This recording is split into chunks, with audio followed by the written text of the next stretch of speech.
Hello friends, welcome to my channel knowledge on your tips. Friends, जैसा कि आप लोग जानते हैं, इससे हम लोग यहाँ अपने चैनल पे जीएस का कंप्लीट सिलेबस कर रहे हैं। तो सबसे पहले स्टार्ट किया मैंने हिस्ट्री, और हिस्ट्री में हम लोग इंडस वैली सिविलाइजेशन पढ़ चुके हैं। इसके बाद आती है आर्यन एज यानी वैदिक काल। तो हम लोग आज वैदिक काल का पूरा अध्ययन करेंगे। तो फ्रेंड्स, चलिए हम लोग देखते हैं आर्यन पीरियड क्या है। आर्यन पीरियड के बारे में हम लोग देखते हैं डिटेल से। इससे पहले हम लोग पढ़ चुके हैं इंडस वैली सिविलाइजेशन। तो उसका टाइम पीरियड था 2350 बीसी से 1750 बीसी तक। और हमारा ये जो आर्यन एज है, इसका टाइम पीरियड है वो 1500 बीसी से 600 बीसी तक। तो चलिए इसको हम लोग डिटेल में देखते हैं। फ्रेंड, जैसे ये वैदिक एज है तो हम लोग इसको आर्यन एज भी कहते हैं हम लोग इसको। और ये आर्यन लोग जो थे, ये लोग नोमैडिक लोग थे, मतलब ये लोग घूमते फिरते रहते थे। जैसे जो बंजारे हम लोग कहते हैं, इस तरह से ये लोग बस खाली घूमते थे और ये लोग कहीं पर स्थिर नहीं रहते थे। जैसे कोई इनका घर नहीं था, ये लोग बस खाली घूमते ही रहते थे।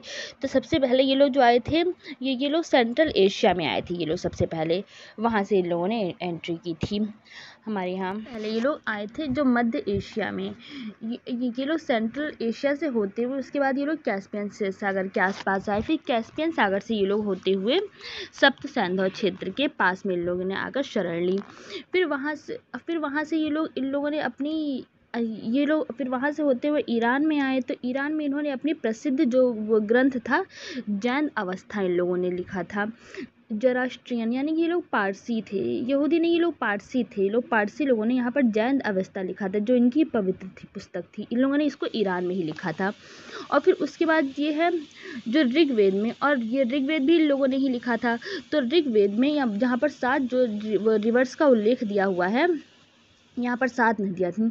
और ये लोग, जैसे आप लोग स्लाइड में देख रहे हैं कि ये लोग फिर जब ये लोग सेंट्रल एशिया में आए थे, उसके बाद ये लोग फिर सप्त सिंधु क्षेत्र में भी आए थे।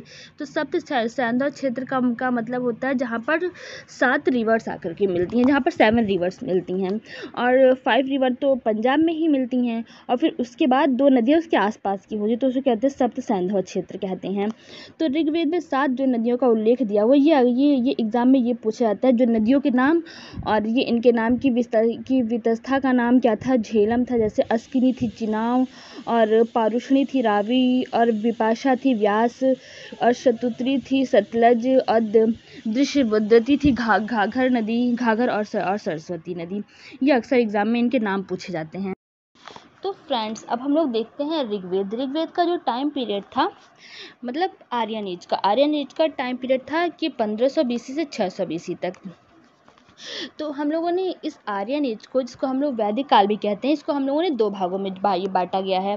पहला है, इसमें 2 पार्ट हैं इसके। जो पहला पार्ट है वो है ऋग्वैदिक काल, और जो सेकंड पार्ट है इसका, वो है लेटर वैदिक एज। मतलब जो वैदिक एज है उसका टाइम पीरियड, जो ऋग्वैदिक एज है उसका टाइम पीरियड है 1500 बीसी से 1500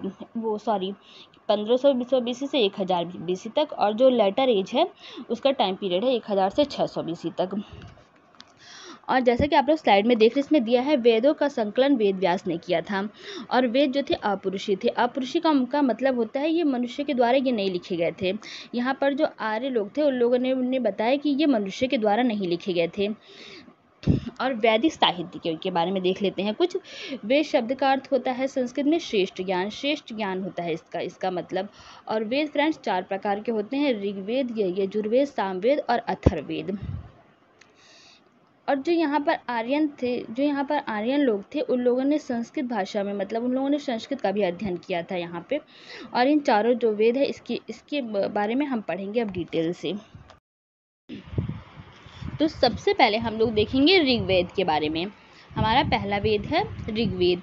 ये सबसे प्राचीनतम वेद है, ये पुराना वेद है सबसे। और इसके अंदर देवताओं के श्लोक के बारे में इसमें सब बताया गया है। देवताओं द्वारा जो लिखे गए श्लोक थे उसके बारे में बताया गया है। और इसके अंदर 1028 श्लोक होते हैं। ये हमारा हो गया ऋग्वेद के बाद है फिर यजुर्वेद। तो यजुर्वेद के अंदर क्या बताया गया है, कर्मकांड, जैसे पूजा कैसे की जाएगी, किस तरह से उसका अरेंजमेंट होगा, ये सब कुछ, ये सब बताया गया है उसके अंदर। और फिर इसके बाद तीसरा वेद जो हमारा है फ्रेंड्स, वो है सामवेद। सामवेद के अंदर गीतों के संग्रह, मतलब कि मंत्र हम लोग किस टाइप से, किस तरह से उन लोगों को बोलना है, जैसे संगीत के माध्यम से लयबद्ध तरीके से बोलना है हमको, वेद किस तरह से, ये बताया गया है इसके अंदर। और हमारा चौथा और लास्ट वेद जो है वो है अथर्ववेद। अथर्ववेद के अंदर ये हमारा आयुर्वेद से संबंधित होता है, जैसे कि मरीजों की इलाज के लिए इन सब चीज़ों के बारे में अथर्ववेद में सब बताया गया है। और वेदों के अलावा और क्या होते थे हम लोग इसके बारे में देखते हैं फ्रेंड। आई होप आप लोगों को समझ में आ गए होंगे चारों वेदों के बारे में। हम लोग देखते हैं अब वेदों के अलावा और क्या क्या थे उस टाइम। ब्राह्मण, उपनिषद, अरण्यक और महाकाव्य। महाकाव्य में थे रामायण और महाभारत थे हमारे। और फ्रेंड उपनिषद, बहुत लोग ऐसे थे जो कि वेदों को नहीं मानते थे, तो वो लोग उपनिषद को मानते थे, मतलब वो लोग कर्म को ही श्रेष्ठ वो लोग मानते थे, तो इसलिए उन लोगों ने उपनिषद को अपना लिया था। फिर हम लोग अब देखते हैं, चलिए ब्राह्मण क्या थे, वैदिक अनुष्ठान और दर्शन के बारे में इसमें दिया गया। और अरण्यक में दिया गया संस्कार और कर्मकांड के बारे में। और उपनिषद वो भी होते थे जिसके अंदर, जैसे कि जो नचिकेत ने वो जो यमराज से कंठोपनिषद में जो पूछा था, उसके कि जन्म और मृत्यु का क्या है सच, ये सब उसमें दिया गया है। तो फ्रेंड्स अब देखते हैं हम लोग रामायण के बारे में। रामायण जैसे कि आप लोग जानते भी होंगे कुछ लोग कि रामायण वाल्मीकि के द्वारा लिखी गई है और महाभारत को वेद व्यास द्वारा लिखा गया है। और महाभारत में 18 पर्व होते हैं, और जिसमें चैप्टर 13 से 42 जो दिया गया है उसमें वो भगवद गीता के बारे में है, और उसमें 700 श्लोक होते हैं। चलिए इसके बारे में डिटेल में हम लोग बाद में देखेंगे। और जो हमारा फ्रेंड्स ये ऋग्वैदिक काल, अब उसके बाद आता है हमारा ऋग्वैदिक काल, जिसका कि टाइम पीरियड मैं पहले भी आपको ये बता चुकी हूँ। इसका टाइम पीरियड है 1500 BC से 1000 BC तक। तो चलिए हम लोग इसके बारे में अब थोड़ा डिटेल में अब देखते हैं। इस अवधि में इसमें ये इस वैद का काल, इस काल का नाम ऋग्वैदिक काल इसलिए दिया गया क्योंकि उस समय ऋग्वेद को लिखा गया था इसी काल में, तो इसलिए इसको कहा गया ऋग्वैदिक काल। और फ्रेंड ये ऋग्वैदिक काल जो है ये दुनिया का सबसे पुराना ग्रंथ माना जाता है ऋग्वेद। इसके अंदर 10 मंडल होते हैं और 1028 सूक्तियाँ होती हैं इसमें। और नए मंडल जो हैं वो होता है पहला और 10वां मंडल होता है। और जो सबसे जो पुराना होता है मंडल वो है दूसरा और 7वां, और जो मिक्स्ड एज में जो दिया हुआ है वो है 8वां और 9वां मंडल। अब देखते हैं कि वहाँ पर पॉलिटिकल ऑर्गेनाइजेशन कैसा था। जो अर्लियर वैदिक एज थी उसमें पॉलिटिकल ऑर्गेनाइजेशन में क्या क्या होता था वहाँ बहुत सारे लोग जो मिल करके एक कुल बनाते थे, और जो कुल में मतलब जैसे वो कुल बनाते थे, और बहुत सारी फैमिली जब बहुत सारी फैमिली एक साथ जब मिल जाए तो उसको ग्राम कहा जाता था। और उस ग्राम के जो प्रमुख यानी कि जो लीडर होते थे उसको हम लोग ग्रामीणी कहते थे। और बहुत सारे गांव मिल करके जब गांव जब मिलते थे उसके तो समूह को कहा जाता था विश्व। और इसकी जो नेतृत्व मतलब इसके जो लीडर होते थे उसको कहा जाता है विश्वपति कहा जाता था।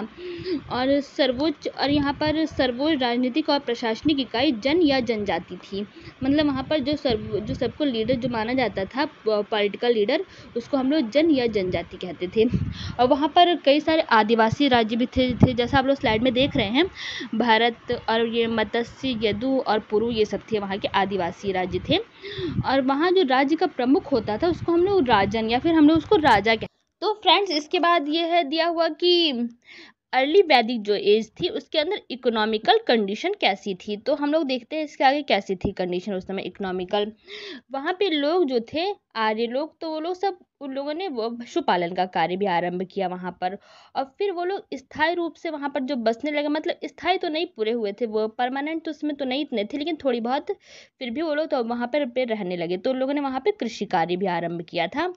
और वहाँ पर वो लोग हल का प्रयोग करने लगे खेती के लिए। वहाँ पर इन सब तो चीज़ों की होती है इंपॉर्टेंस, तो वो लोग वहाँ पर हल का भी प्रयोग उन लोगों ने किया था। तो वहाँ पर उन लोगों को हल भी मिल गया। फिर उसके बाद वहाँ के लोगों ने तांबा, कांस्य और लोहे के भी वहाँ पर वो यंत्र पाए गए थे बहुत ज़्यादा, तो लोगों ने इसका भी प्रयोग किया होगा, तांबे और लोहे का भी। और जो उन लोगों का महत्वपूर्ण जो व्यवसाय था वो था सूती और ऊनी जो वस्त्र होते थे उनका भी इन लोगों ने वहाँ पर प्रयोग किया और बनाया इन लोगों को भी। और फिर उसके बाद वहाँ पर दिया है, वहाँ पर गोल्ड स्मिथ, वहाँ पर जो गहने थे उन सब का भी निर्माण इन लोगों ने किया था। और वहाँ पर और जो वस्तु जो विनिमय की प्रणाली होती थी, मतलब व्यापार के लिए, ट्रेड के लिए जो ये लोग उपयोग किया करते थे, कोई सामान अगर लेना देना होता था तो उसके लिए तो ये लोग सोने के जो सिक्के थे उसका नाम था निष्क, उसका प्रयोग होता था उस समय जब कुछ सामान लेना देना इन लोगों को होता था तो उस टाइम। और फिर जो परिवहन के लिए ये लोग नदियों का उपयोग करने लगे, मतलब सामान को एक जगह से दूसरी जगह अगर भेजना होता था तो उन सब के लिए लोगों ने नदियों का प्रयोग किया। तो ये थी यहाँ की इकोनॉमिकल कंडीशन अर्ली वैदिक एज की यहाँ पे। तो फ्रेंड्स अब देखते हैं इसके बाद कि वैदिक काल में कौन कौन से धर्म थे। धर्म तो क्या, हम लोग इसको संप्रदाय बोलेंगे, यानी हम लोग इसको कम्युनिटी बोलेंगे कि वहाँ पर कौन कौन सी कम्युनिटी थी और संप्रदाय वहाँ पर कैसे लोग मानते थे। तो इसमें दिया गया है कि ऋग वैदिक काव्यों ने पृथ्वी, अग्नि, वायु और वर्षा को ये लोग प्राकृतिक शक्तियों के रूप में पूजते थे। यहाँ पर ये लोग प्राकृतिक को ही पूजते थे, यहाँ पर ये लोग प्राकृतिक को देवताओं के रूप में पूजते थे। यहाँ के जो ऋग वैदिक काल के महत्वपूर्ण देवता थे वो लोग थे पृथ्वी, अग्नि और वायु, ये सब लोग यहाँ के प्रमुख देवता थे। और इंद्र जो थे वो सबसे लोकप्रिय देवता थे, तो इंद्र सबसे लोकप्रिय देवता थे इसमें। और उनके बाद जो थे अग्नि थी, और उसके बाद अग्नि देवता थे जो कि इन लोगों के लोकप्रिय थे। पहले इंद्र थे और फिर उसके बाद अग्नि थे। फिर यहाँ पे कुछ महत्वपूर्ण देवताओं के बारे में दिया हुआ है नीचे, जैसे कि वरुण जो थी वो प्राकृतिक के व्यवस्थापक थे। और महिला देवता में थी, इसमें थी अदिति और उषा जो थी वो महिला देवता में थी। यहाँ पर ना मंदिर का साक्ष्य मिला है ना मूर्ति पूजा का, यहाँ पर कोई मंदिर का साक्ष्य नहीं दिया गया है। जैसे कि आप लोग इंडस वैली में देखते हैं, वो सिंधु घाटी में जैसे कि दिया गया था, तो वहाँ पर भी नहीं था मंदिर कोई, लेकिन वहाँ पर फिर भी वहाँ पर मूर्ति पूजा, जैसे कि वो पशुपतिनाथ की वहाँ पर मूर्ति थी ना, तो वहाँ पर थोड़ी बहुत थी मूर्ति पूजा, लेकिन यहाँ पर ना मंदिर कोई देखा गया और ना मूर्ति पूजा यहाँ थी। अब जैसा कि हम लोग ये भी देख चुके हैं कि यहाँ पर कोई मंदिर नहीं था, और यहाँ के जो मुख्य देवता थे इंद्र और अग्नि थे, जिसमें इंद्र देवता की 250 थी ऋचाएँ और अग्नि देवता की 200 ऋचाएँ थी। इसमें ये सब बताया गया है, स्लाइड में आप लोग देख सकते हैं। और जो विनिमय का माध्यम था, मतलब जिससे ट्रेड होता था, वो सब गाय के माध्यम से भी होता था। और यहाँ पर गाय को होली एनिमल माना जाता था, मतलब इसको पवित्र पशु माना जाता था गाय को। और यहाँ पर ऐसा ये माना जाता है कि जो वहाँ पर जो सिक्के थे उसमें से वो निष्क और सतनाम सामान, मतलब ले देने के लिए हम लोग जो सिक्कों का प्रयोग जो करते थे वो निष्क और सतनाम थे सिक्के। और हॉर्स ने यहाँ पर महत्वपूर्ण भी वो भूमिका है निभाई हुई। यहाँ पर हॉर्स भी था। और जो यहाँ पर मैरिज होती थी वो मोनोगैमी होती थी, मतलब एकांकी यहाँ विवाह होता था, मतलब एक विवाह यहाँ पर होता था। और बाल विवाह का यहाँ पर कोई उदाहरण नहीं है, मतलब यहाँ कोई इस समय में कोई बाल विवाह यहाँ नहीं होता था। आमजू अनमैरिड जो वुमेन थी उनको आमजू कहा जाता था। और फिर इसमें दिया है गायत्री जो मंत्र था वो ऋग्वेद के तीसरा जो मंडल था उसमें था गायत्री मंत्र। तो मंडल तो हम लोग देख चुके हैं पहले भी कि नया मंडल कौन सा है और पुराना मंडल कौन सा है।